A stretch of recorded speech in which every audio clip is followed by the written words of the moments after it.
Episode 22 has arrived. Welcome to Fire Mountain. So good to have you. Episode 22 over Yay! this kind of bank holiday, Queen's Jubilee. And we've got something special. Queen's Jubilee, my gosh. It's crazy. And we've got something special. Dom, I like This your is a look. special edition episode of Fire Mountain where we're going to be talking about conspiracies. I'm trying. You probably can't tell, but I'm moving my eyes around. Yeah. Like, ooh, No. We can all tell. We can all tell. Due to it being half term and like loads of crazy things on and just busyness next week, we've filmed this a week in advance, which has meant we're not really going to touch the news today. Instead, me and Richard are going to have some lengthy dialogue and debate around conspiracy theories, because Richard would class me as a conspiracist. I'm not. But we're going to get into that. But I thought, just because of Richard's crazy thoughts, I need to protect my mind grapes. And so I've got myself a brain makes deterrent. Complete sense what you're wearing on your head, and you should be wearing that. We would love to hear from you. Do you think Dom is a conspiracist? Send us an email, firemountain@sunnyhill.church. I think they might need to watch this episode first before making any conclusions. Well, I don't know if they do. Hold on, let's just get you on the camera. Do you need to watch this episode to think if you're I'm a just protecting my conspiracist? brain from the forthcoming the aliens that are trying to Exactly. break through the atmosphere. Exactly, and that's all I'm saying. Is let's just have a look at what's happening on your head, and what we know Great, it's a great look. is conspiracy theories. That's a what's great look. happening. Can I just say this calendar? You know, last week we spoke about plate faces and horse faces. Yeah. Well, this just emphasised my plate faceness, doesn't it? I just look ridiculous. It's not a good look. But you're going to be you are doing something now to break the monotony of a plate face. I'm excited by this. Yeah. My heart is warmed by this. Yeah. I can't wait. You have decided. Let the people know. Let the people know what you've decided. In honour of Maverick and Rooster of Top Gun 1 and Top Gun 2, I'm going to be attempting to grow myself a moustache. That's what I'm doing. So you are going to see real-time kind of progress of my moustache. Look, I'll come up to the camera now.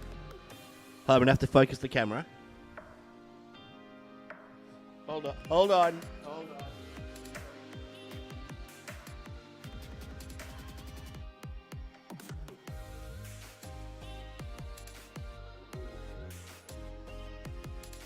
So that's about 6 weeks of growth right there. 6 weeks of growth. No, I reckon that's probably about 2-3 days so far. So we're going to see how this progresses, and I'm going to see how long I can keep it going. Because I just picture myself playing volleyball at sandbanks in the summer with my Hawaii shirt, a nice kind of vintage retro tash. Yeah. Kind of. That's what I'm I like picturing. that you've gone with your Hawaii shirt rather than in like Top Gun 1 where they're all got their shirts off, just wearing their jeans, ripped. You haven't gone that route. I'm a Christian. You've gone the Hawaii shirt. I'm a Christian. I don't want to be a stumbling block. I shaved before I did gym this morning. Did you really? Yeah, and this is what's happening. That's the groomed version of Richard. Since then, this is what's grown. I don't know, man. I think you should shave it more. No, it's never going to happen. So it is the Queen's Jubilee. Queen's Jubilee. 70 years Yeah. on the throne. Some would say 70 years of dictatorship. I don't know who would say that. Well, but that let's sounds just like say a that. conspiracy there, Richard. Just saying. You know it's not. But you know what's interesting is when my wife was putting our middle son, Jude, who's 8 years old, to bed yesterday, he prayed for her. And he prayed something really bizarre, something along the lines of thank you that she's been on the phone for 70 years. And Louise said, no, it's not phone, it's throne. And Jude says, oh, that makes so much more sense. He had thought all this week at school, he thought that the Queen had been on the phone for 70 years, and that's what we were celebrating. 70 years call time, just on the phone. And he's like, penny drop. Okay. That's so funny. Throne, right, I get it now. So now in our small group, we did a run around asking people, like, are you a royalist? Like, do you actually care? Please tell me everybody said yes. No, they didn't. Oh. That was the interesting part about it. Some people were adamant, no. I'm not going to give away names. You know who you are. Got your back. Some people were like, I like the fact that I get holiday. Okay. So that kind of vibe. Yeah. And actually, I don't think anybody went, yeah, I think I maybe. I think everybody thought, well, if they were there, if they weren't there, who cares? I'm telling you, man, when the Queen dies, it's going to be a traumatic experience for the nation. I don't think people are quite prepared for that. A, because it's totally steeped in tradition. Like, the Queen is iconic and just so unique for our United Kingdom. but also that means the dawn of Prince Charles's reign, which is another kind of complexity, isn't it? Well, we were saying in one hit you could have Boris Johnson as your prime minister, Prince Charles as your king. It feels just not. We're not smashing it out the park. That's what I was feeling. Yeah. I was saying I know we're not going political today, but we are. We always. But do. just to say, you know what? I think I've changed a little bit on Boris Johnson stepping down. Oh really? Yeah. You know what? I was really. Yeah, you were like, who cares? Who gives one? Yeah, I now just, you give one. Yeah, I'm just starting to think like actually he's doing the office a misservice, and actually for the sake of like I was thinking. It's not too dissimilar to a dictatorship. If he's immovable, if there's nothing he can do that moves him out of office, and there's no integrity in it, it's like what? It's not too dissimilar to Putin, is it? In the sense of like the only way to take him out is to like assassinate him. So obviously that's not what I want. No, you heard it here first. Woke Dom, Fire Mountain. Definitely not woke Dom. Totally two different things. All I'm saying is that the more mud that's been thrown. Like, there was this thing that's, okay, he made a mistake, but now it just feels like, come on, man, this is, like, making us look foolish. But, there's no one else I want to lead the country, but I just think out of principle, I'm just like, man, this isn't good for us to just have an immovable, like, what's going to take him out? Nothing will take him out, which is a concern. Yeah, I agree. I feel like, I don't know. So, it was really funny. A radio show that Tremaine was listening to in the car, Tremaine's my wife, and she's listening to this radio show in the car, and she's telling me the one of the presenters decided they would do a segment, and they called it the 50 Shades of Sue Gray. Okay. And what they did is they took extracts from the Sue Gray report and extracts from 50 Shades of Grey book, which was that novel that was out that was really inappropriate highly inappropriate content in, and they decided that they would read without referencing which one it was from, and the other presenters had to guess. Is this from 50 Shades of Grey, or is this from the Sue Gray report? Oh, wow. And she said it was mind-blowing how many things they read where everybody was adamant that has got to be 50 Shades of Grey book. Wow. And it was actually coming out of the report. Oh, and you just makes you think, man, if that's what's going on, it's a problem. Yeah. It's just an issue. I think that's the thing, is like, just to be clear, there's no other leader that I want, but I just think it's the principle that that's beginning to grate on me now. I just think this Boris Johnson can appear to do whatever he wants. You know, there's one leader you want. She may be in America, but we'll take her here. I can't even joke about that anymore. You know you will. Man. Hey, Hillary. Got you, boo. Oh, no. Let's move on. I can't be doing that. Yuck. Oh, right. We need to get into the topic. Right, conspiracies. So, conspiracies. Today's all about conspiracies. And what I've done is I've gone and I've found about 10 conspiracies that we're going to see if you are for or against. Yes. So how it's going to work is I'm going to kind of give you a brief overview of the conspiracy, and then you're going to have to look and go, would I be for that, or would I be against it? And then we're kind of going to get am I calling out, is this a conspiracy or is it not a conspiracy? Well, you're going to... I think there's mileage in it? I'm going to present it and just say, here's what people say. Yeah. So what do you think? Let me just give a definition to this camera, okay, right? So, like, for those of you who think I don't really give one about conspiracy. Conspiracy is essentially maybe believing something that isn't a popular, standard, normal belief about history, about events, and actually there's a hunch that there may be some ill agenda at play, something unlawful, something potentially harmful. So it's quite a broad kind of definition, but ultimately it's just saying I don't always buy into the popular narrative of what we read in history books. Not always. Some things I'm cool with, but some things, like, and for me, let me just define it this way, that I think for a conspiracy to have legs, right, ultimately there has to be a reason to perpetuate something that isn't true. Okay. So that's how I generally discredit some nonsensical ideas. Okay. Because I'm thinking, well, who's winning by that being the norm belief? All right. But if I can see a seed for, there was a power play or it was a money grab or something, then I go, that's got potential conspiracy written all over it. Okay, but obviously I'm sounding like a kook now. You put your helmet on, put your little hat on. There we go. There's my hat, right. As always, come on, Dr. Pepper, hook us up. We need a sponsor. I think they've never been less likely to sponsor a show than today. I don't know. I feel like conspiracy and Dr. Pepper, what's the worst that could happen, should go hand in hand. This feels to me like the right drink for this episode.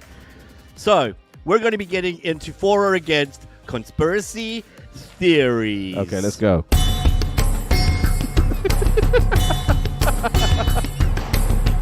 Oh my gosh, I've never seen that before. Can I see that again? That's a nice little bumper there. It's the ominous lost music underneath. You know what? I'm just looking at myself there on that screen, thinking when I was like graduating Bible college, thinking about my future ministry. Yeah. I could never anticipated that one day I would be doing something like this. Yeah, no. Wearing a colander, talking Zero about... thought about that was going on at all. Just keep the little hat on. Keep the little hat on, right? I'm going to just play that bumper again. Yeah. And just picture a moustache with that. Oh, yeah. I can see my moustache. You can see it, surely. Can we? Yeah, Can we it's really? blossoming nicely. So, for or against conspiracy theory, All right. I'm absolutely amped about this because I was having some fun when I was looking this stuff up. So I'm going to pull them up because I haven't got notes. That's how much this is. So, I also want to talk about Jesus in these conspiracies as well. Like, just to say what I mean by we that. say, what are you saying right What now? I'm saying is like how do you as a Christian hold to something that is conspiracy? Because generally conspiracists get a bad name as just being nutty and wearing stuff like that, like and going to take binoculars to Area 51. So, full disclosure, the two biggest conspiracies I'm not touching on. Okay. So we're not doing moon landing. Oh, what? We're not doing moon landing, and we're not doing JFK. Oh, man. So these two things we're not going to touch on. I feel like those need their own. We need to do a moon landing episode, and I feel like we need to green screen it that we're on the moon talking about the moon landing. That's what I feel. Oh, man. So I know the two biggies I've decided I'm removing for the sake of us getting into some more But just conspiracies. just as a that are of disclaimer, interest. I note how you've removed one of the conspiracies off the table that you actually believe. It's not a conspiracy, though. The JFK. We know it's true. Yeah, I know. And I'm down with that. I'm on board with you on it's that. not a conspiracy. That's what all I'm saying is JFK Was killed by Oswald. I have questions. You're a conspiracist, and you didn't want to introduce that one because you thought it would underplay and undermine your right to kind of be the same. Let's not just band around words of you're a conspiracist. Yeah, well, nicely played. I mean, moon landing can have its own episode. I'm cool. But the first one is about the moon. Great. Okay. So here is conspiracy one. There's going to be a picture that comes up with it, so you this can is a see legit, widely held conspiracy. This is a legit conspiracy, and I'm not talking about like three people. I'm talking about this conspiracy is really believed. So the first conspiracy we're going to look at is this conspiracy right here. Okay. So this conspiracy is the fact that the moon isn't actually real. Right. But it's been projected into the sky to trick us into thinking that the Earth isn't circular or round. So this conspiracy is actually held by people who also hold to the flat Earth theory, which is the theory that the Earth is flat. Yeah. And basically, if you go for long enough, you're going to fall off the edges. Okay. And one of the pictures they cite, this is genuine, is this photo of the Eiffel Tower where they say, look, you can see the Eiffel Tower is actually projecting the moon into the sky to fool the people in Paris. So, there we are. First conspiracy. Are you for it or are you against it? Well, I don't know how much I want to give, like, I don't want to poo-poo stuff because it's more fun to debate stuff because you're obviously dead against the idea of the Earth being flat, which I am as well. Like, let me just say that. but it would be so much more interesting if I was really believing that the Earth is flat. Obviously, I don't. There will be many ones where we could get into some debate here. I mean, starting off light. The concerning thing about this potentially is that there's a lot of Christians that believe the Earth is flat. Do you know that? So Why? actually, certain scripture references that speak to this idea of the Earth being more like a disc than a globe. Like the four corners, he's put them into those kinds of things. things. Those kind of verses and stuff. Obviously, which but it makes me. It looks like they're going to call for Batman there, doesn't it? It definitely looks like a Batman summon there. It's literally just proof that the moon is just a projection. Only the Batman. What I love about that is about 4 minutes later, when that light is shining in the other direction and the moon is still where it is, then that photo becomes null and void. I mean, the flat Earth one is an interesting one because what I struggle to understand about people who think that there is no curvature to the Earth is like, why? Like, who wins by the Earth being flat? Like, what? Like, if it's flat, like, I just don't understand.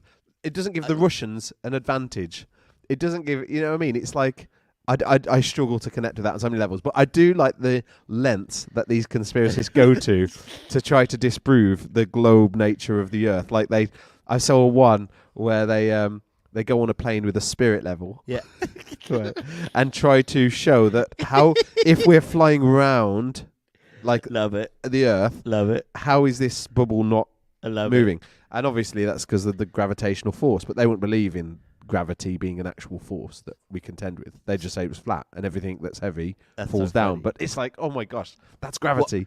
What I think is interesting to me about this one, when I was busy looking at it, is because this is held by flat earthers. So they start in a conspiracy, which now means to solve another problem that's got to end up in a conspiracy. You feel like it's just everything's a conspiracy to keep it all fitting together. Because also you're like, well, how do you explain the moon? If the Earth is flat, we know the moon everywhere across the globe. You're going to be able to see the moon. Oh, it's a projection. It's just there to trick us. And you're just like, it's like Truman Show. What's happening right now? Well, the actual belief is that it's a disc, isn't it? Yeah. And that it's all like an ice barrier. Yeah. So the Arctic basically is the barrier that wraps around us. Yeah. And that's why it's off limit without government permission to go to those spaces. That's why they think that. Yeah. But I mean, it's just absurd, isn't it? But so I mean, I'd like to know if people. We used to have a really, I was going to say hot flat earther. I don't mean beautiful. I mean someone who's passionately at Sunny Hill, someone who would always get into fights on this matter. Like he just thought, you're an idiot if you believe that the Earth's round. You know, they all laughed at Christopher Columbus when he said the Earth was round. But like, I mean, it's just, I don't get it. I don't understand who wins by the Earth being flat. So, moon is fake, for or against? Well, against. I'm just wanting to check. I don't want to go there. Okay. Now, if you ask me if someone landed on it, then I'd have a different. Well, we know someone did land on it because literally millions of people. Because the Americans told us, and they're totally trustworthy. Millions of people watched it around the world. Okay, so here's the next one. All right. Now this is wait. This is general. In 2014. Can I try and guess from the picture what the conspiracy is? That the solar system, what, is in an egg? No. Right. Okay. So 2014, scientists released new unknown findings about the Earth's core. Right. And what they said is that they're not 100% certain what lies below the layers of the Earth. Right. This has led to the theory that the Earth is actually hollow. Like an egg. And some people think that there's an Earth inside the Earth. So actually, the Earth is hollow, and then there's an Earth inside the Earth. Right. Okay. Yeah. I mean, of course. That's based on the 2014 scientific data put out, which said we can't actually definitively tell you what's in the center of the Earth. They need to travel there, don't they? Have you ever seen that film? The Core. What was called the Core. Have you seen that? Where they go in that little like at the heart of the Earth. I know that isn't true. Because you've been to the center of the Earth? No, but like a couple of years ago, I was putting my washing line into the ground, and you have to twist it. And and I was also digging some stuff up for fence posts, and it was solid all the way through, earth, rock. I certainly didn't you penetrate. Wake up one day and the washing line had been pulled through? I mean, and it was just an eyeball looking back at you. How widely held is that as a like? It's widely held in terms of people who are conspiracists would look and go, the Earth is hollow. So what the government is trying to do is they're trying to drive us to spend more money. This is kind of part of the conspiracy unfolding. To do space exploration, where what they just need to do is just drill down into the Earth, and there's another Earth in the Earth. So I don't get it. Again, no. I mean, I was hoping for more credible conspiracies here, Richard. This is credible. It's scientific. Look at it. When you see that, you're thinking science. That's what you're thinking. I'm thinking someone that looks similar to you, living in their mom's basement with a pen and paper going, right, what's the next crazy thing I can dream up? Okay. Come on. Next one. Here we go. In Jubilee. Okay. Royals. Okay. This is more interesting immediately. Here we go. Oh, right, okay. I don't know why the quality of that picture's got so bad. No, that's high def. That's what he looks like in real life. That's high def. That's high def. Okay, so Did you use teletext to make this slide dude, show? I don't know what happened with this slide, but here we are. Okay. Okay, so this conspiracy is Prince Charles is a vampire. Let me qualify, and you'll see what it is, okay? So there's a guy called Vlad the Impaler, and Vlad the Impaler was the person who they based the story Bram Stoker Dracula off from. Right. And so the idea goes, Vlad the Impaler had this blood condition. It's got an actual name, Right. which is called porphyria, and it's an iron deficiency. This causes people with this to be really sensitive to sunlight. Okay. And so they need to not be out in the sun or protect themselves when they're in any bright sunlight. And they're saying that if you look at the lineage, Prince Charles is related to this guy. Right. And so he'll have all of the same traits that Dracula would have. Now, some of the more controversial treatments for this blood condition is the consumption of blood. Wow. And this has led to this idea that Prince Charles has to not go out into sunlight, has got to consume blood. Ultimately, he's a vampire. Well, obviously your immediate instinct is to go, well, we don't believe in vampires, isn't it? To go, that's nonsense, right? Now, obviously I don't believe in vampires as in like pointy teeth and like garlic and all that kind of stuff. But there is a cult. Yeah. There's actually like, I would call it a satanic cult where they do sharpen their teeth. Yeah. And where they do drink blood and all this kind of stuff, craziness. But no, I don't buy into that one. Prince Charles ain't a vampire. He's just a very pale human. Yeah, very, very. He needs factor 50 when he goes in the sun. It's a very pale human. But the question that we have is, have you ever seen his reflection? Just saying. Just saying. Well, even that camera struggled to find get it, to know what it is. Okay, Right. Here we go. Okay. Next one. These will get more interesting as we go along. My. Okay. So this one comes from a European organization. Right. Where they began to discover in the Higgs and boson experiments in 2012, Higgs and boson experiments, where they were trying to replicate what happened at the start of everything. The theory is that actually in them trying to replicate what happened in the start of everything, so the basic thing around it is they were trying to do the Big Bang. Right. And in them doing that, they actually caused a black hole. Right. The Earth has gotten sucked into the black hole. Our consciousness hasn't caught up yet with the fact that actually this is all destroyed. Wow. Sucked into a black hole. And because of how the space, like when you see a star that's already dead, but now it's only catching up to us because it's so far away. Yeah. So the theory is the Earth's already been sucked and destroyed in a black hole created by this experiment. We're just catching up with that event, which happened actually in 2012. So the theory goes, we are right now actually dead. Wow. That's an interesting one. Haven't heard of it. So that's a faction of people. Do we know how many people are in that school of thought? I mean, I couldn't tell you. What I do know is that there was massive concern. I remember this actually being in the news when they said at the CERN Collider they were going to try and in Switzerland they were going to try and smash creative atoms. They called it the God particles, and it was a big thing. And Christians were up in protest about it, and they were going to smash it together to recreate what they said this was what happened at the Big Bang to see how and everything think that was unfolded. The start of the. And they think that they did it, caused a black hole, destroyed the Earth, and we're only catching up to that now. I mean, obviously, I think that's nonsense. Goes without saying. But I think what is interesting is, like, I don't buy into lots of the claims of science to do with space. I don't think we understand it at all. I don't even think we understand black holes. So I don't think we would understand the effect of a black hole anyways. I just think, and that whole star burning out thing, I'd really question how can they for sure understand what they're looking at when it's so far away. It's just the universe is just beyond our imagination, isn't it? So you don't think that I mean, they know stars burn out, though. I know. Well, like they know it. They've been able to verify that. I just don't. I don't know. I don't know if they do know. I guess I haven't looked into it enough. But I just think it's not like we're trying to look at what's going on in Africa.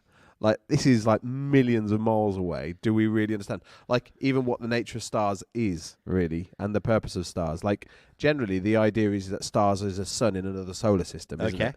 So, I don't know, man. I'm just... Space is always a weird one for me because I'm very dubious about some of the... Well, to be honest, a lot of claims of science, I am like... Well, for example, the same people that say about stars burning out would also say that you came from a monkey. And you would subscribe to one and not the other, right?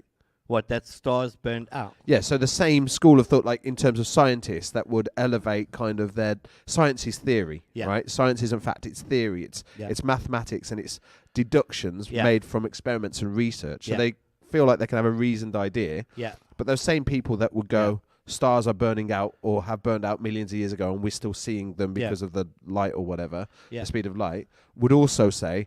that you originated from a monkey. Yeah. So I would say it kind of discredits their thought process, surely. But they'd also say that this is how internal combustion works to make your car drive. The same people. Well, I would say that's more engineers. Well, far more trustworthy than scientists. Engineers over scientists. Yeah, I mean, I totally understand. I'm not like someone who discredits science completely, but I think science takes a lot of faith. Yeah.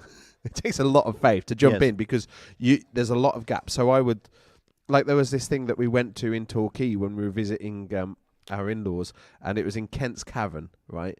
And this tour, it's like a cave system in Torquay that like is from the caveman era. Okay, what's that human called before they were human? Neanderthals and all that. And then there's one before that. And this tour guide was making some bold claims around this skull. And she said, this was like discovered in this cave system. And I know that there's never been a Neanderthalic, is that how you pronounce it? I don't know. Skull structure found. Okay. There's been scrapings of bone where they've made some deductions. But the claim was, this has been found. And when I queried it after, she totally changed her story. And I think some of the stuff we present as fact, it's theory, and obviously they're entitled to believe that theory, but don't tell me it doesn't require faith to believe some of science's claims. I mean, to be honest, though, none of it may matter. We may already be dead. Do you agree with anything of what I'm saying, Richard? No. No. You would subscribe to all of science? I would subscribe. When I say all of science, I'm probably more comfortable with the idea of adaptation than evolution. Yeah. Because I don't believe that it was haphazard that our existence came into being. I think that in some way, I think it violates the creation story as presented in Genesis 1 to 3. But I think it's hard-pressed to not go, things have adapted over time. I think that would be, it's logical to me. But we would be talking about evolution. So we'd be talking about minor adaptations. So I think when someone says, here's a monkey, now we have human beings, I look and I go, even in their line of thinking, those gaps where they go, but we still need to find the last piece to show. And I look and I go, now if you say to me monkeys have changed over millions of years, I'd go, I'm really comfortable with that. It does not bother me. I'd go like, it's adapting to environments, different circumstances, changing climate. It's all normal. I think that humans, we have to affirm we're wholly and otherly created. I think the Bible pushes us to that, to go, God spoke everything into being, but for humans, he got down and built us with his hands and breathed his life into us. It's a value, a worth, a creation. Intentional statement. So when scientists look and go, if God's starting point was to go, I'm shoving stuff together to get the chaos to begin to take order. I'm pretty comfortable with that. It doesn't bother me. There's something to be said for where if you create light out of nothing, there was nothing and then there was something. Yes. Would imply that at some point there was a big bang of sorts in the sense there was nothing and then there was something. Like, and that must have been like orderly chaos. It was a creative force, but still there was something out of nothing. But like, I mean, something you just said a minute ago, I would outright just disagree with. Obviously you said over millions of years. So you're into this old Earth belief that you think the Earth... Yeah, 100%. So how old do you think the Earth is? When people start sprouting 6,000-year-old theories, that for me is That is Christian conspiracy. No, Put your hat on. I wouldn't say 6,000, but I would probably say about 10,000. Put your hat on. I'll put it on happily for that one. Put it on. I am, and I'm also literal creation, so I believe in 24-hour periods that things were formed. Yeah, I probably would struggle with that. And I think that these are secondary, just for clarity. I honestly believe these are secondary. Yeah. I believe affirmation that God created the world and affirmation that God created human beings distinctly other is actually centrally important to understanding of the gospel. Yeah. How that happened, for me, it's a secondary So you would interpret conversation. the days as periods of time? Well, I just think that you're making leaps when you affirm 24 hours. That means the first 2 days that couldn't have existed because of the creation order. Yeah. You're making an assumption of time where the very measure we're using to say 24 hours existed that didn't exist until I think day 2, when God instituted day, night, and brought in the moon and stars in the beginning. That wasn't there. Right. So how do we navigate those spaces without the very measures we're putting in place? So why do you think that Moses, when he captures that creation account, uses the term day and night and like says the first day? Well, or the second day? Like, is it just metaphorical? Is it like a significant period of time of evolution? So I don't think Moses was trying to give us a scientific treatise on creation. I think what he was trying to do is to give us, this is how we came into being, and this is our place in the created order. Mm-hmm. And what I find unique about it, and I find this encouraging for me when I think about it, is that all of creation is spoken into being. It's nearly impersonal. Human beings to God is deeply personal and connected. Mm-hmm. And I think that is what Moses' intent behind it was to look and go, you are unique to the world or environment you live in. So I think when human beings are struggling with going, I feel really tiny, how do I fit into this big world? As Christians, we get to go, you are uniquely different to this world. Mm-hmm. God has created you in a uniquely different way. Mm-hmm. Actually, he's formed you in an intimate way, touching breath into you. Mm-hmm. He knows you. He didn't just go, humanity, done. Thanks, great, next. Mm-hmm. But he did. He went in my head, if I picture it, birds. Yeah. Plants, whales, or whatever, like fish. And all these things appeared. But for humanity, that just didn't exist. Yeah. And it went beyond that, where then when Adam said, I feel alone, he said, I now need to make another. He didn't go, ooh, woman. He was all, remove a rib, construct, build, intimate. Again, this intimate connection. So for me, I think that Moses used the language he had in the time frame he had with the understanding he had. And then inside of that, when this is how unique we are, I think if we make it too literal, I just think it ends up pitching us in a weird place that I find I would go, man, that logically that just can't work. You'd find it hard because it would appear that science undermines that notion. I feel like it would appear just that common sense undermines the notion. Yeah, but common sense would only be sensible because it's so commonly taught and said. Yeah, I mean, our assumption is that when Moses said day and night, that he would have understood a 24-hour period. What happens if for him it was day and night? So in Africa, day and night it's day when the sun's up, it's night when the sun's down. That could have been 23-hour period, 21.5-hour period. Like we struggle, like day would have been much longer in the summer and night would have been much shorter, and day would have been like we're using a very kind of, I think, Greek. I don't really know I don't know the origin of time. Yeah, I mean I feel like it's a Greek linear time thing. So even even when you think about time, the Hebrews see time as cyclical. Greeks see time as linear. We approach with a linear time frame because that's the philosophical time frame we've been fed within the West through educational system. But for the Hebrews, that'd be really foreign to them. I tell you why. My view of young Earth wouldn't solely be scriptural either. And the scripture would support it, so I'm cool with that. Obviously, that helps. Like you say, I don't think it matters in the scheme of things whether you believe that it was a 10 million or 10,000. I don't think it matters. I think the problem is I can see a motive not so much propagated, or actually, propagated by the science community. So, for example, I would say, and this would be where it moves into more. Put your hat on. Well, I would say it's like more like so. Evolution, in many ways, has the potential to undermine and negate the reality of God, the Creator. Yeah, doesn't it? If there's this unintentional, unmanufactured moment of chaos that forms by fluke, a cosmic set of order of events that produces a living being that then morphs into a fish or a lizard, a monkey, and a human, then it negates the reality of God, the Creator.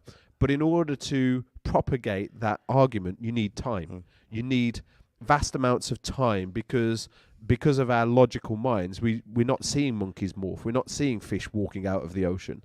And I feel like that when you begin to add zeros to time, it's completely unaccountable. You can make some huge claims and make some sweeping kind of statements like, this is 450 million years ago, this happened. Well, how can anyone hold the science community to account on that? And that's why, for me, I'm inclined to just discredit it. And I say discredit it loosely. It's not something I would die in the ditch over. But I just go, that is far too much a leap. I think that takes more faith to believe than that God created us in a day. I think that the dichotomy between faith and science is actually quite recent. When you look at historical stuff, science and faith walked hand in hand. They were never opposed. They weren't these two opposing forces. These things coexist because science was given a frame to better understand the Christian. Well, Christians funded science. Yeah, Christians actually paid. And I agree. I think when an atheistic notion began to give way, and when people talk about Darwin, there's so many fundamental holes in in a Darwinian theory. It's ridiculous. Like it's not like, oh, that's logical. That's illogical. It doesn't make any sense. What would drive something to step out of water onto land? Like, there's a leap of just logic that has to underplay and underpin that. Yes. What then gives rise to that thing? If I'm the only thing walking on land, how do I eat? Well, because adaptation is normally driven through survival. So we need to survive. So if all of a sudden the temperature in Britain changed, became snowing all the time, and we lived in these I think over a longer period of time, we would see potentially the hairiness of people who live in that. We would begin to adapt. It would take a long period of time, but that would be driven out of a need for survival, not just out of it would. And the intelligent design of creation to morph and adapt. Yes.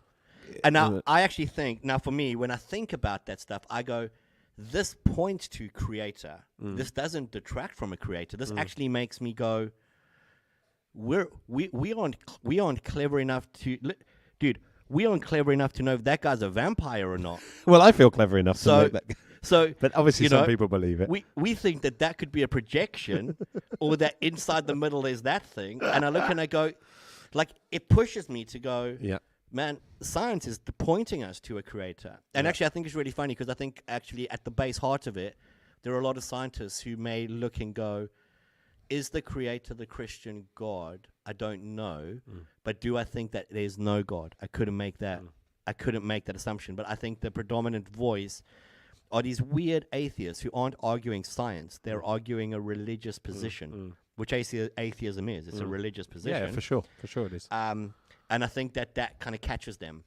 Yeah, I mean, I think that, like I say, I can walk with brothers and sisters who believe in old earth, and they can think it's 1 billion years old, providing Jesus is king and that we're created in the image of God. I think that those things, I just my reading on such matters is, and I guess like I have little confidence that particularly modern science as well is all pure motives. I think that there are, there are some questionable things. And one of my challenge, one of the things I do disagree with out and out is the way that loads of scientific theories are taught as fact in school. Yeah. I think that's a real problem because it almost becomes like the world's version of scripture. Yeah. It becomes an irrefutable truth rather than a questionable theory. Yeah. And even Darwin, it was a theory, the theory of everything. It was like it was a theory that he said, listen, if we don't find that missing link in 10 years after I die, the whole thing's nonsense. Yeah.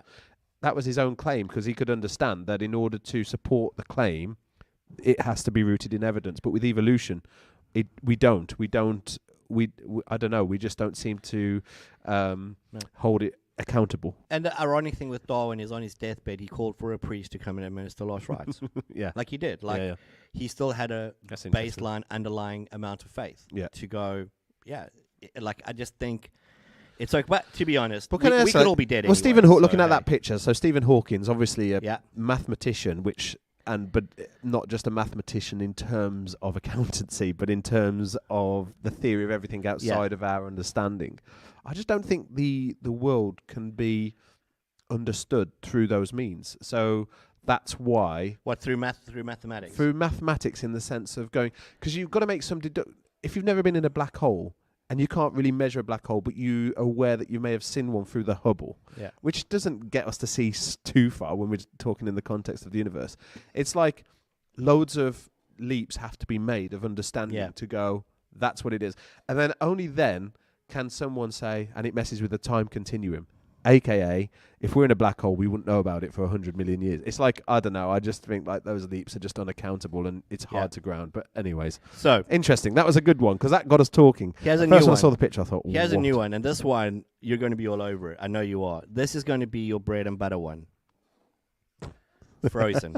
So, please tell me this is about Disney. there is. Oh, there is come a on. genuine Brilliant. conspiracy that Walt Disney has frozen himself. Oh, that's not as fun as I was hoping. Has frozen himself and is actually being stored in Disneyland so that he can be revived and brought back to life.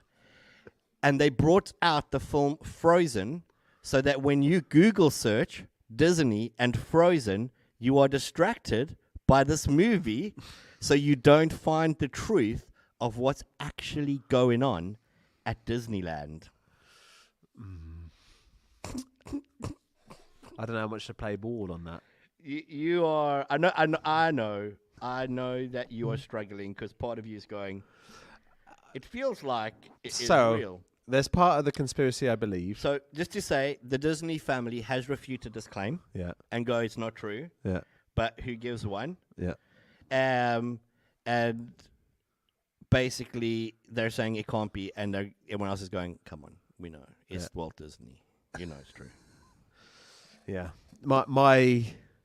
So the part of that, there's part of it I would go, there's something in that, and then there's part of it where I go, okay, nonsense. So the part that I think is nonsense is like this idea that he's been frozen, ready to be awake, like as if that's even a thing. So do you not believe in cryogenics? No, not outside of Hollywood, mate. No. You know, I don't think there's a cupboard with like Walt Disney and Hugh Hefner, and like I'll be frozen. Yeah, I would. Take a lot of ice, wouldn't it? A really, really ginormous freezer. Chest freezer. A massive chest freezer. Yeah, that's what would happen. He's got a hole there. He's got a whole lab where he's frozen. If we did it, we'd just be in a shed in a freezer. Oh, my gosh. I don't mind doing that. I'll do that for you, Richard, if you want. So I don't think that Walt Disney's frozen, obviously. And I don't think that Frozen film was a guise to try and throw people off the scent. But to hack the algorithm. I do distrust Disney. Okay. So I do think that they're not all they appear. I think that, and I think often they do make films with an agenda. I don't think they're just light family entertainment. I think they're often pushing a narrative or a cultural bias. So are or you something. saying that the conspiracy is that the company itself is trying to subvertly control children?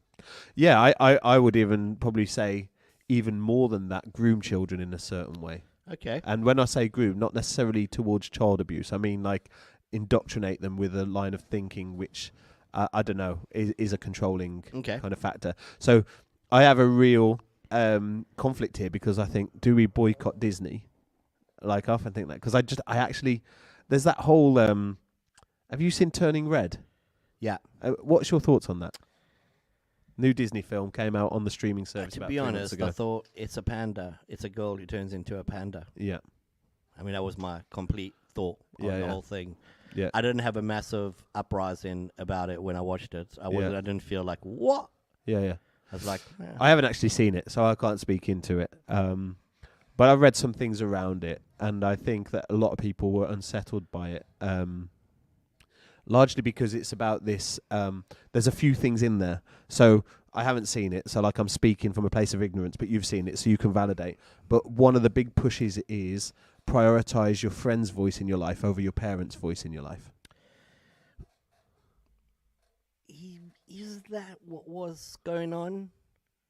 I mean, Like the parent's an idiot who doesn't know really what's, and the friends are the ones who are able to help nurture a sense of resolve through challenge. Yeah, you could you could read that into it. I could read it the other way, and go like anybody who's a teenager. You know, just actual research would say that your friend's an influential voice in your life anyway. Your peers are. Yeah. The parents like wanted to work the best out for it. Did the mom in the story handle it in the best way? No. But to be honest, if those people are angry about that, they shouldn't watch Peppa Pig. Yeah, The I agree. Simpsons. I think Peppa like, Pig. Yeah, I agree with that. It's that like line where I go, I think Peppa Pig is way more anti-dad than anything I've ever seen. Yeah, like yeah. Dad is always an idiot. I agree. I don't know what I think. Well, anyways, that's one of the thoughts. Anyways, that it actually it devalues parenting and pitches friendship as a more important, influential voice in your life, which I think is dangerous for kids because kids don't know what they're doing and don't understand the world. And the second thing is, my understanding is about the drama of period. In terms of a girl on her period, right? That's the picture. No, that was the. See, this is where I'm going to defend it. Yeah. Because I think there is a level of humor that's just funny, and in the context of the movie, I thought that was really funny. Yeah.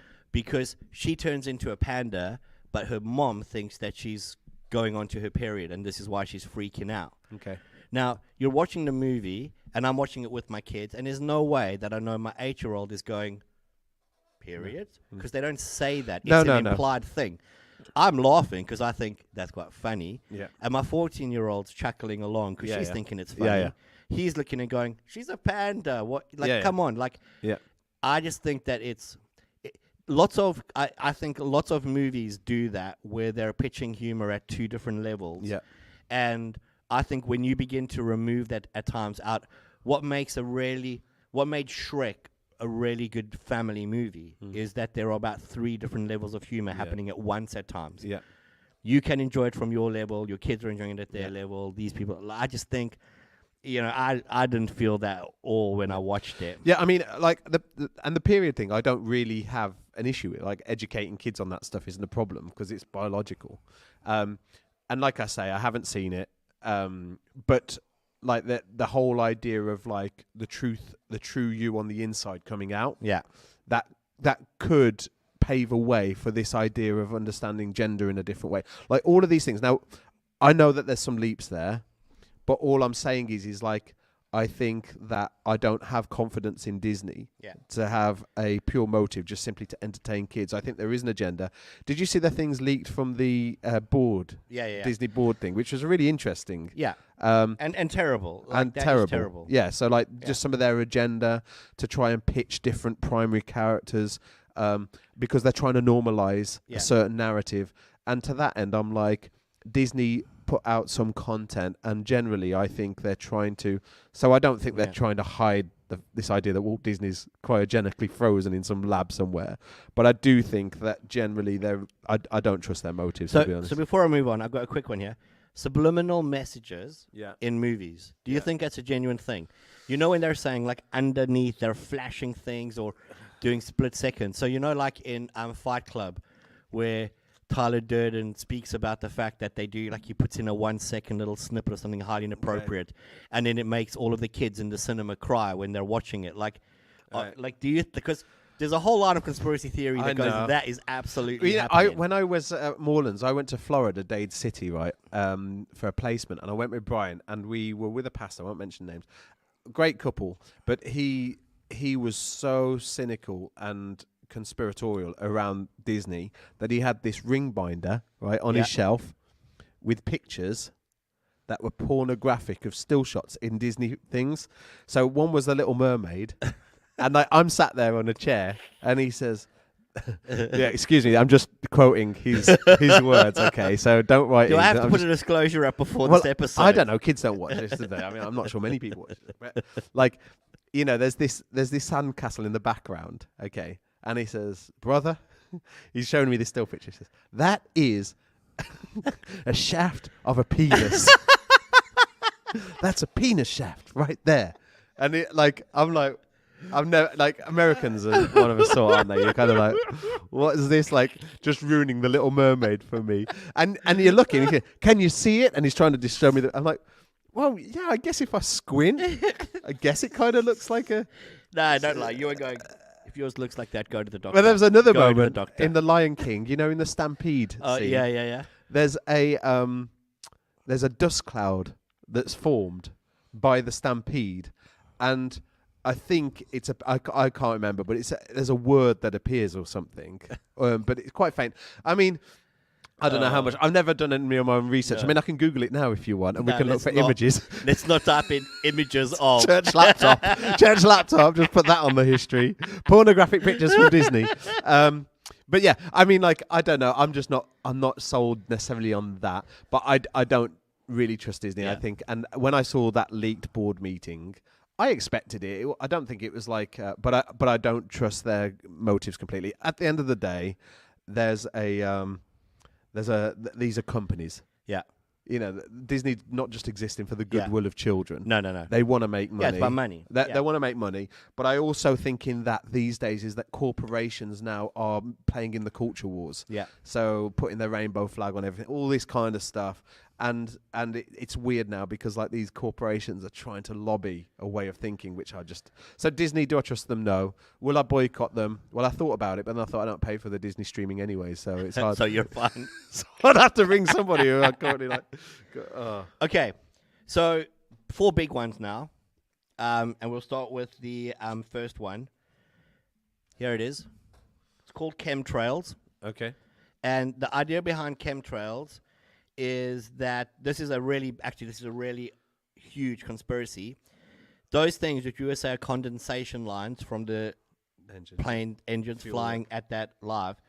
Basically, what they're saying is that those are actually chemicals that the government's loading into planes' engines, or scientists, and then seeding into the atmosphere, either as a biological warfare, as a way to control the masses. So, like some kind of chemical that would make us more docile to what the government wants, or to begin to affect the weather.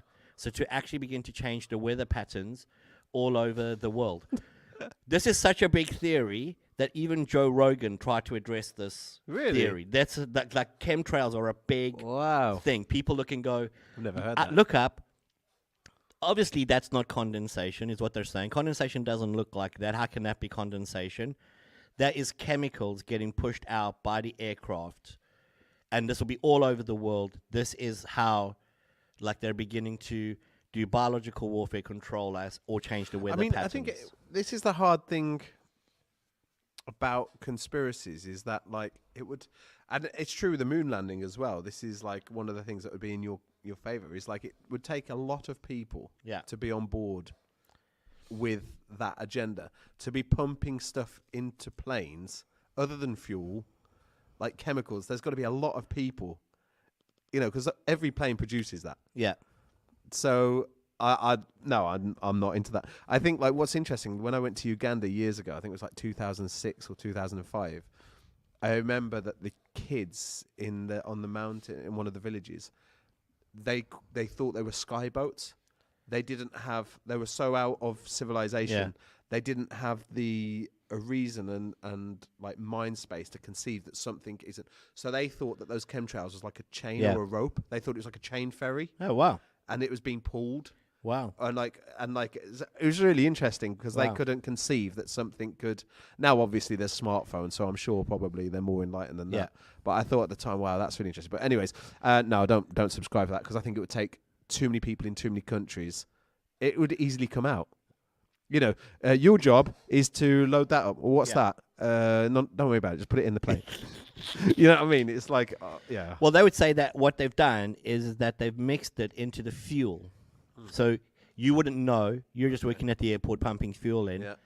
Actually, as that fuel is burning, it's producing these chemicals So that the are fuel company, getting people doing the fuel pushed will out. know, surely. Yeah, but I mean, do you trust fuel companies? Well, when do you you think trust about how many flights? Do you trust do you well, trust that's a great BP? question. And like, do you trust these companies? And I also think, isn't there an easier way to, if it was to make people docile, put it in the water, put it in those spaces that the council kind of. Do you know what I mean? Like the stuff we're drinking. Surely that would be a better way to drug everyone. I mean, your base assumption is that that's not happening. So, I mean, to be fair, the closer you get to Herne Airport, there's more weirdos, isn't there, for sure. When you get to West Parley, oh, curly shoes. okay, here we go. Oh man, now this is what I'm talking about. So these next three are big. They are big conspiracies. How are we doing for time? You should have said we were coming to three big ones. I would have. We got time. We got about 20, 25 minutes. Right, let's go then. So here we go. Obviously, 9/11. Yeah. Oh, The conspiracies wrapped This is great. around 9/11 is going. Is 9/11 a terrorist attack that's happened? Yeah. Is it something that's actually propagated by the government in America to produce control over people?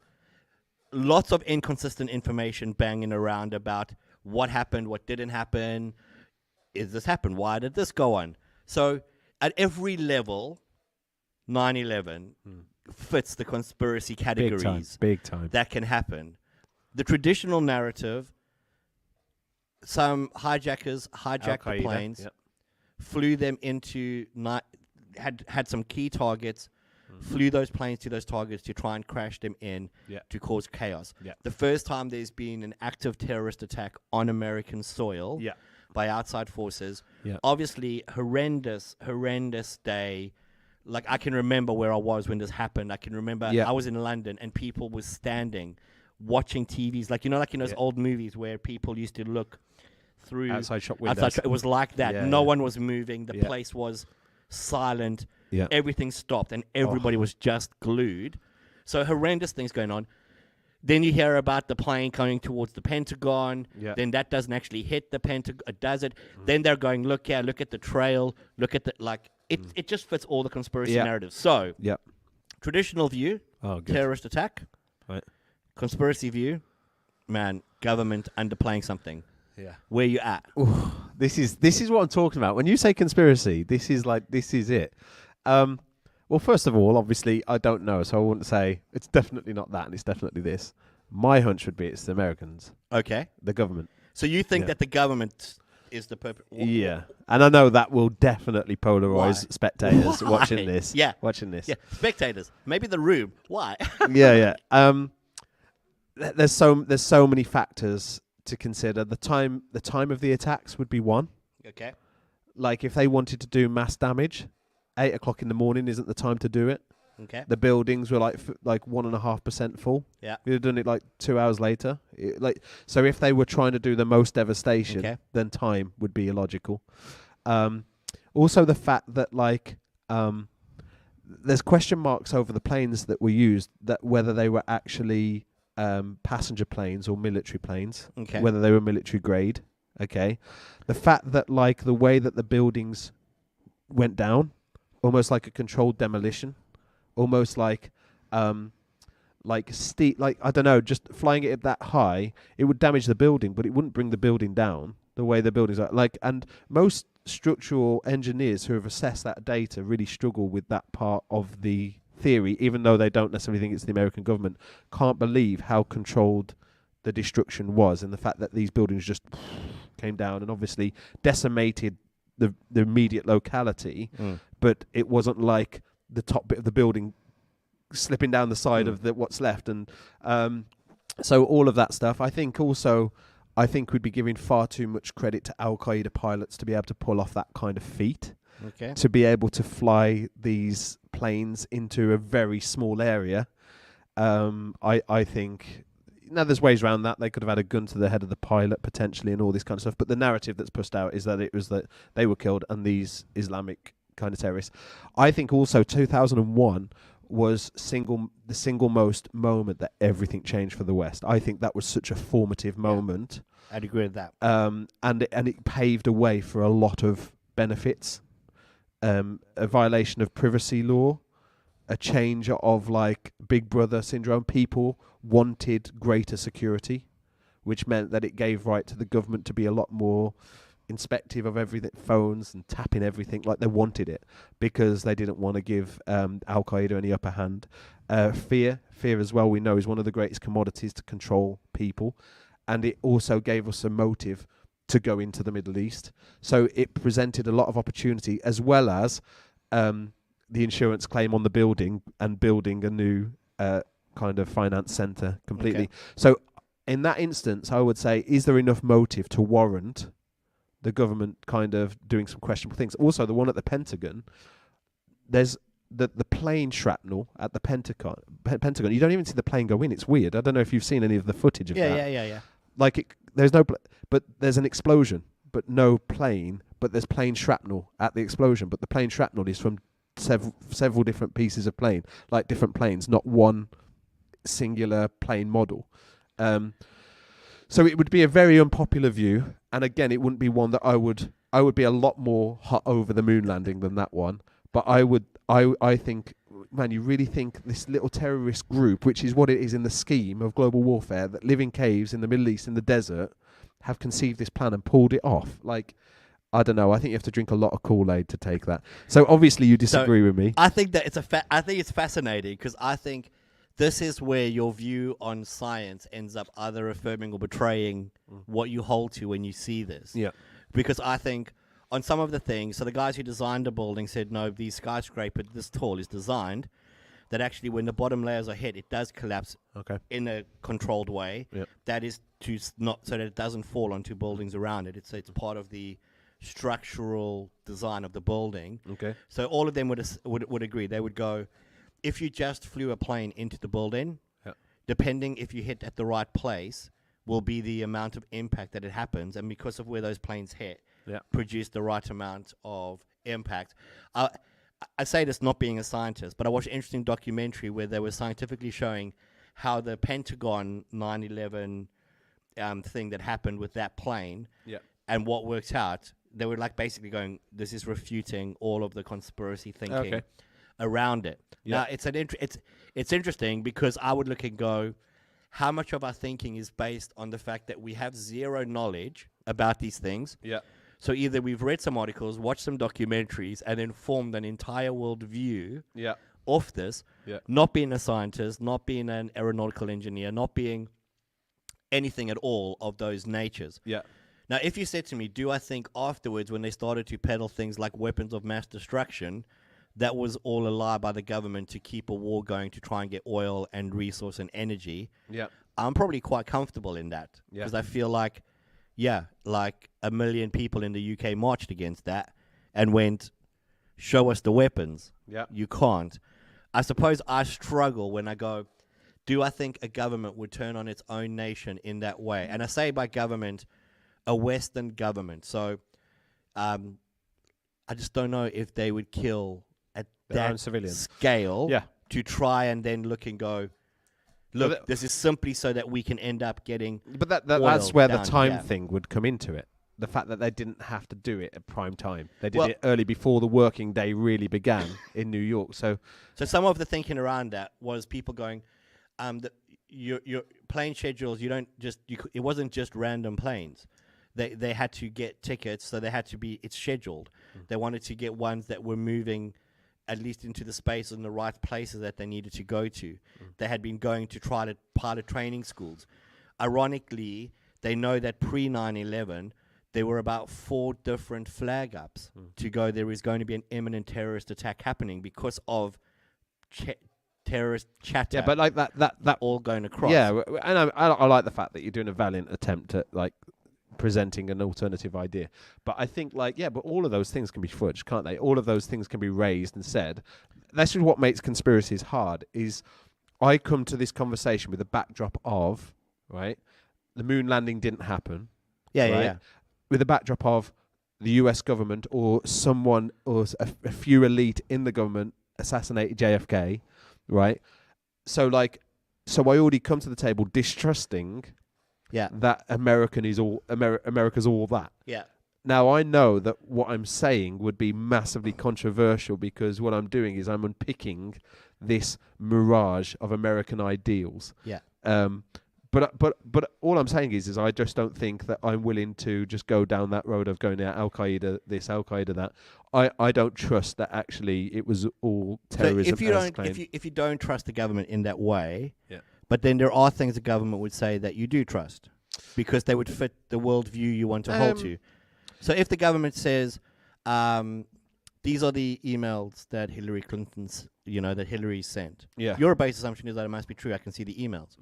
As if the government couldn't create fake emails. Yeah, I mean, I would need to frame, when I say government, I'm not talking about every person in the government being corrupt and having this evil kind of globalist agenda. I'm talking about there would be a few people power grabbing, trying to control matters. So I would say that the CIA would have been quite involved in that conspiracy, as with the JFK thing, that CIA would have been integrally involved in that conspiracy. But it wouldn't necessarily mean that every senator and every Republican and every Democrat is buying into that, like they're voting in this secret chamber. Yeah, let's blow up the Twin Towers. But I do think that if there is a desire for greater control of the mass public, then they need a crisis. Surely that would be the same logic. The same organizations are the organizations that they would be drawing information from to support other claims. Yeah. Like, it wouldn't be, they would be going, well, the CIA has told us this. The CIA has said this is going on. Yeah. Like, at some point, you have to go, either it's a massive governmental, all into this thing. Yeah. Because, it's multiple heads. It can't be, well, we decided we'll do the twin, but here we've been really honourable, but there we're not. No, it's hard, isn't it? And I think that's why I think motives are such an important assessment in conspiracies. You have to go, is there a motive? And yeah, I don't think you have to scratch the surface too hard to go, yeah, I can see multiple benefits to that happening. Surprisingly, I can see benefits to America, the Twin Towers coming down. Now, that sounds illogical when you think, God bless America, like how can anything good come from that? But I think in terms of greater fear, a motive to go into the Middle East, and also the fact that, people's willingness to, divorce their security rights or whatever, privacy rights. But also, I think, Revelation 18 is really interesting, right? Mm-hmm. Now, this doesn't say who did it, but it does say, I think potentially it speaks to this. Revelation's a really hard book to decipher anyways in terms of timings. But it says it says, woe to you, great city. This is Revelation 18. You mighty city of Babylon, in 1 hour your doom has come.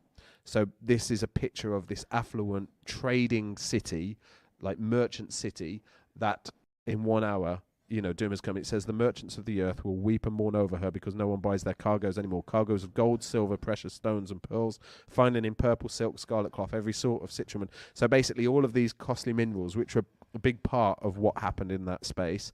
And then it says, they will say, the fruit you longed for is gone from you. All your luxury and splendor have vanished, never to be recovered. The merchants who sold these things and gained their wealth from her will stand far off, terrified at her torment. They will weep and mourn and cry out, woe to you, great city, dressed in fine linen. Where there does get more interesting. It says that it's basically it's 2 towers that come down in Revelation 18. I'm trying to find it now.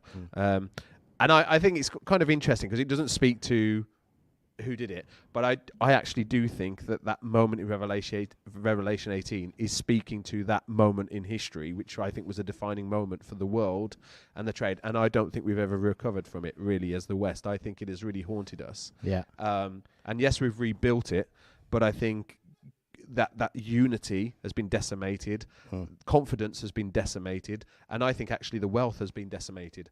But yeah, I just think it's really interesting.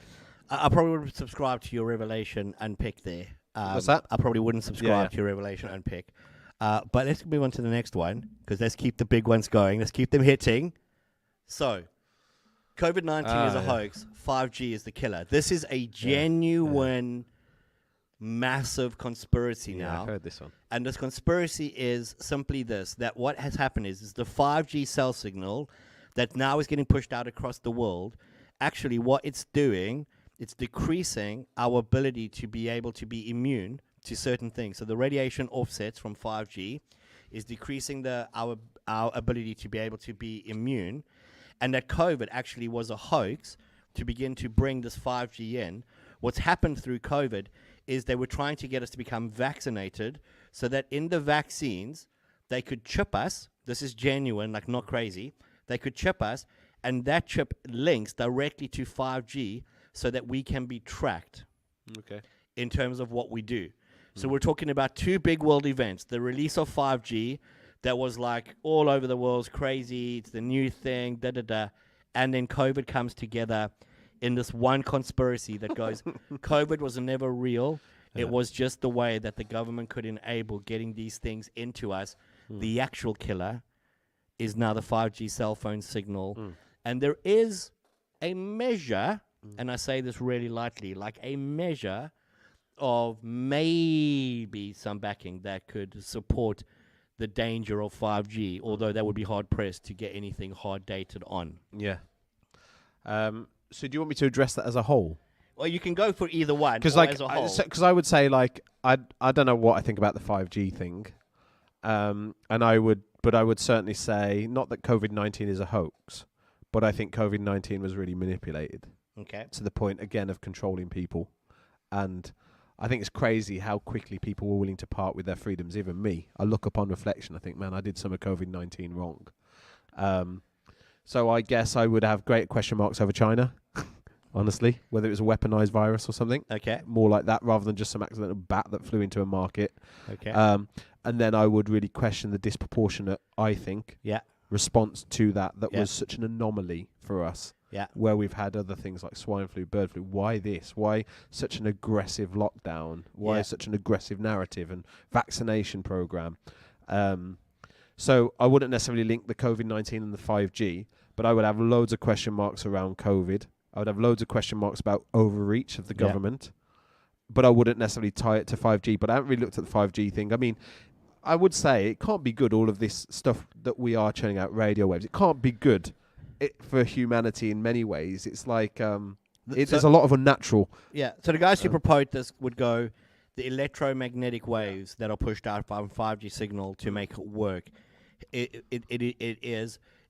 I remember growing up, they used to say this thing that kids who lived under power lines were more susceptible to get sick than if you didn't. Cancer. Like, you remember that? Yeah. Yeah, like, now I don't know if that's true or not, and I got nothing to support it, but it's stuck in my head. It feels like the 5G conversation is exactly the same.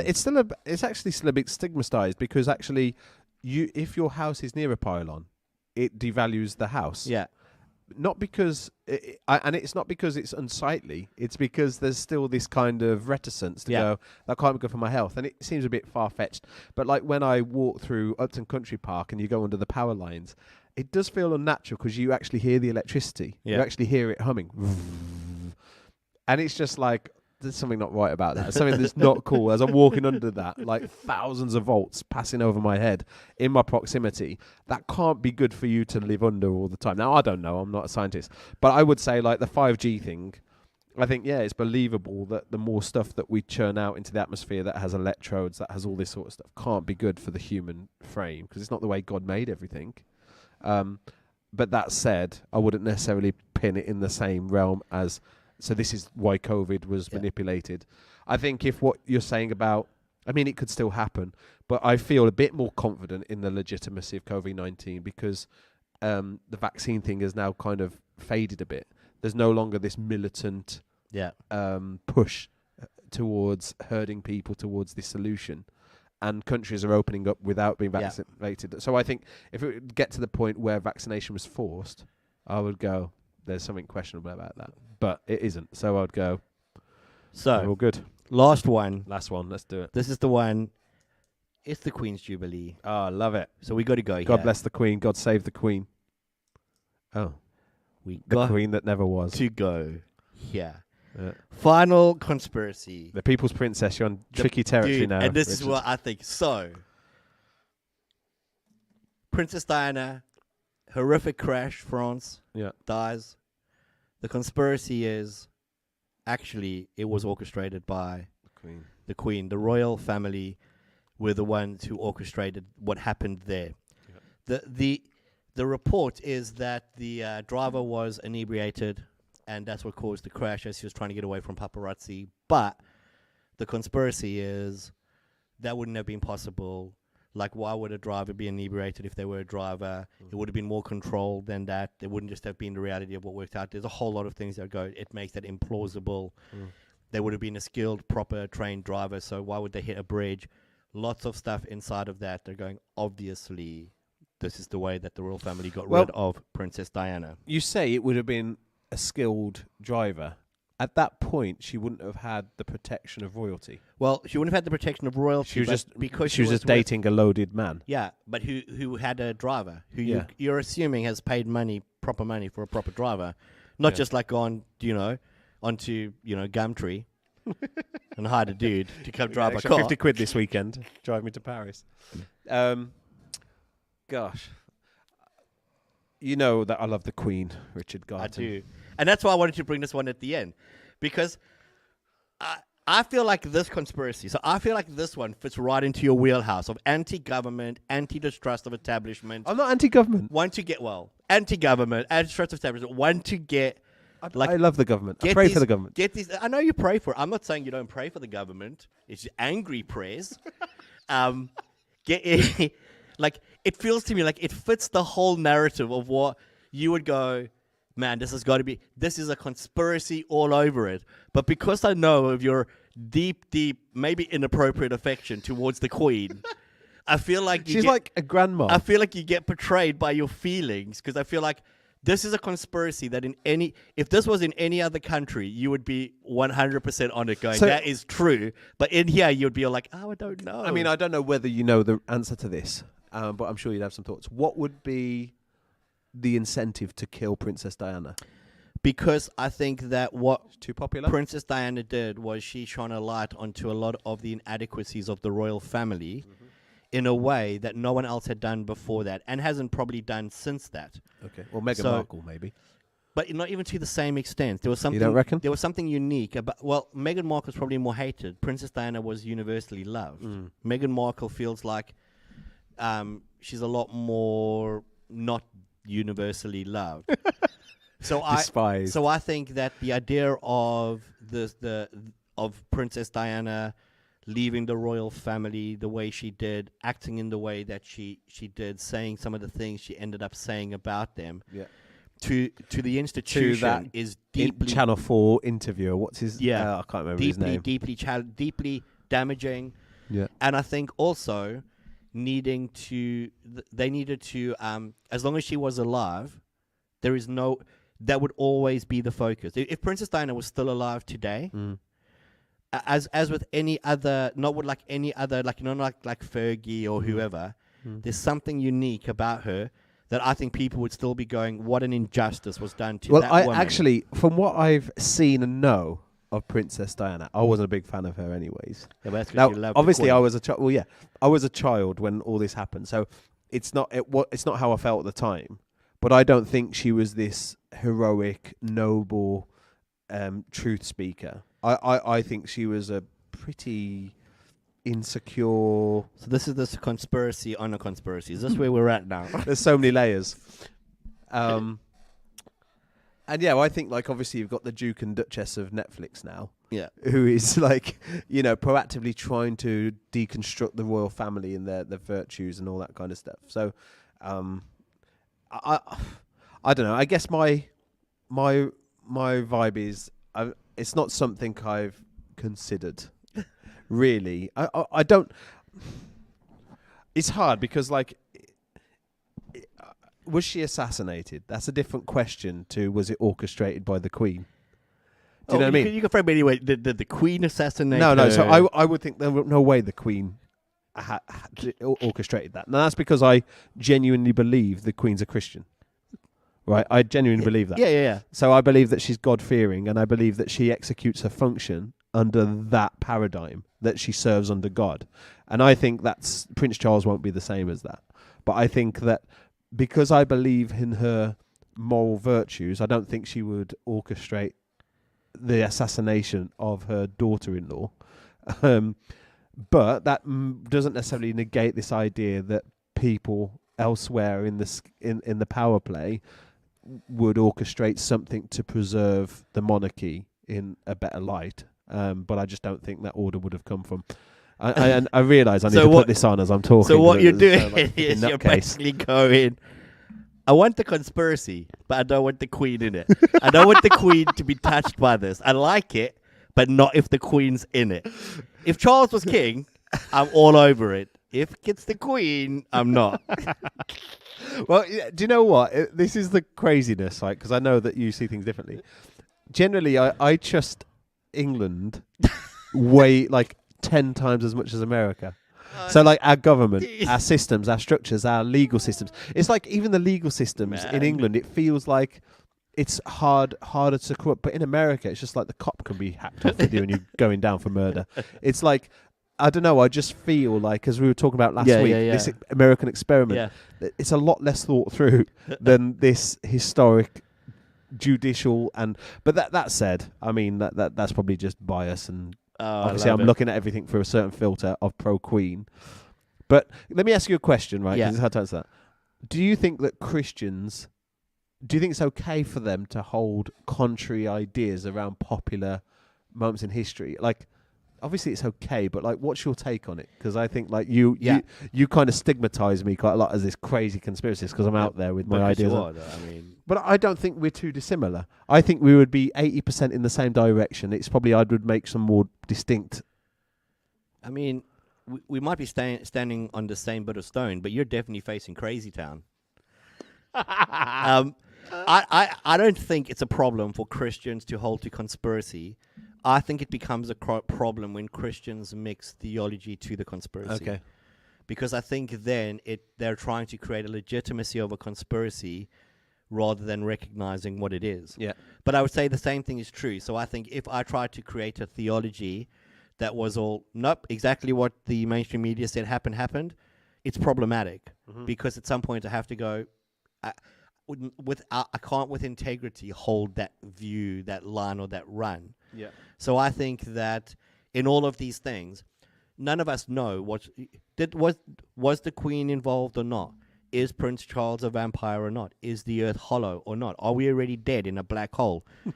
Is Walt Disney frozen? And like, is every time I breathe in, I'm literally breathing in something that's going to end up affecting me and make me more docile because of aeroplanes? Or on all of these things, we don't know enough to make any kind of quantitative, factual, definite statement. Yeah. And I think that we need to just own that and then go, but this is my bias. This is what I think. This is what I feel. And my bias is probably more to trust the government than yours is. Yeah. To go with the popular narrative than to try and go, what's an alternative narrative? But I don't think that there's anything wrong in going with an alternative narrative. Yeah. I think when we make that into a theological thing, I agree. It is hugely problematic. And I think that's the problem with some of the stuff, like Christians who wrap their theology into flat earth. Yeah. Well, now we're in a whole other argument because fundamentally you have to get into the nature of what you believe. Well, you can't be challenged then, can it? That's the problem. It becomes inspired thinking. Yeah. And I think, like, for me, none of this stuff robs me of any sleep at all. Like, I actually don't mind. Like, don't I mind? It's unnerving. Queen was in that car. Well, it's unnerving that like a superpower would do X, Y, and Z. For example, like let's just say the American government or faction were behind the Twin Towers thing, right? Yeah, it's hugely unnerving. It's unnerving, but ultimately, if I found out that were true, nothing would change for me. In the sense of, well, people are people. Humans are inclined towards sin and greed and control. Yeah. It's just the reality and the outworking. I don't look to non-Christians to have a Christian outlook. And I was thinking about this, Isaiah 12. Isaiah 8:12 says this, the prophet speaking to Israel, do not call conspiracy everything this people calls a conspiracy.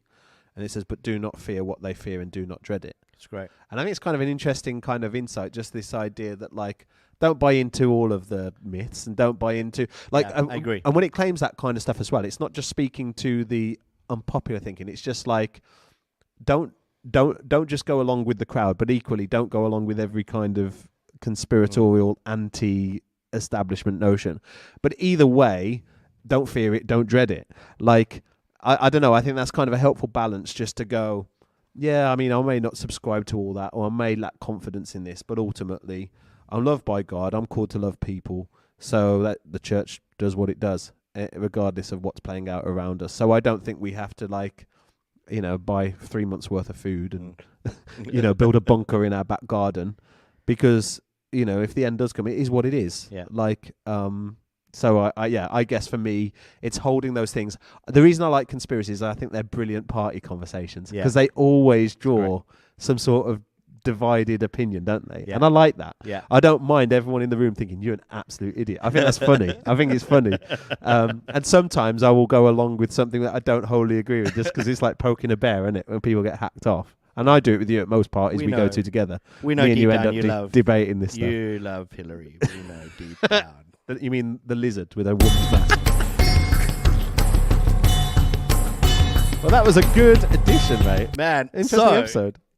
We'd love to know your thoughts. What are your thoughts on some of the conspiracies we spouted? Are there some that you wish we covered that we missed? Mm-hmm. We will definitely do one. I had Roswell in there, but I thought let's sidestep Roswell. We'll do that one. I don't know what I think about Roswell because it also raises the questions of aliens. We'll definitely do an episode on the moon landing because we could not be further apart on anything than that. Like literally. I like your idea of having a moon set. I love that idea. We need to like do a green screen. That'd be so cool. And what we need to do is bring in people on both sides. I think we need to have we should make a Fire Mountain debate where each side has to present the argument why the other side's an idiot. Okay. And then we get into it. I think it'd be quite fun. But if you email us. Yep. Email us, firemountain@sunnyhill.church. We'd love to know your thoughts about the conspiracies presented. We'd love to know your thoughts about the craziness of Dom and the stuff he believes, because it's problematic. Let's be honest. Half-term special. We hope you enjoyed this special episode of Fire Mountain. It was much fun. I enjoyed that today. I would really love that. That was so much fun. That's good. I mean, like ultimately, as I just said in that Isaiah passage, don't fear it, don't dread it. Is what it is. But shall I pray? You pray. Yeah. Let's go. What kind of prayer you got to do? Remove the bread off Hillary's table is what I pray. Father God, thank you for your goodness. Lord, thank you, Lord, that, Father, we can debate these things, discuss these things, but ultimately, Lord, we don't know. We just don't know. But you do. And, Father, we trust that you are sovereign, that you're in control, that you know the beginning from the end. And that, God, nothing blindsides you, nothing kind of is a curveball to you, Father. You see it all. And so we don't put our confidence in the government. We don't put our confidence in naysayers. We don't put our confidence in debates or ideas or conspiracies. We put our confidence in you. And, Father, I just pray, Lord God, that our primary passion in life would be knowing you and being transformed by your truth, God. Father, thank you, Lord, that, Lord, it's possible to walk together with brothers and sisters in Christ who think all manner of different things on this stuff. It really is irrelevant in the scheme of things. But God, what I do pray, Father, that no matter what comes, Lord, that the church would just really take a place and that she would become productive and fruitful in these challenging times, Lord God. And that, Father, people would just be transformed by your love and your truth, God. So, Father, we commit all these things into your hands. And just like the prophet Isaiah says, Lord God, we don't fear it, we don't dread it. God, we trust you with it all. So, God, thank you for your goodness to us. In Jesus' name, amen.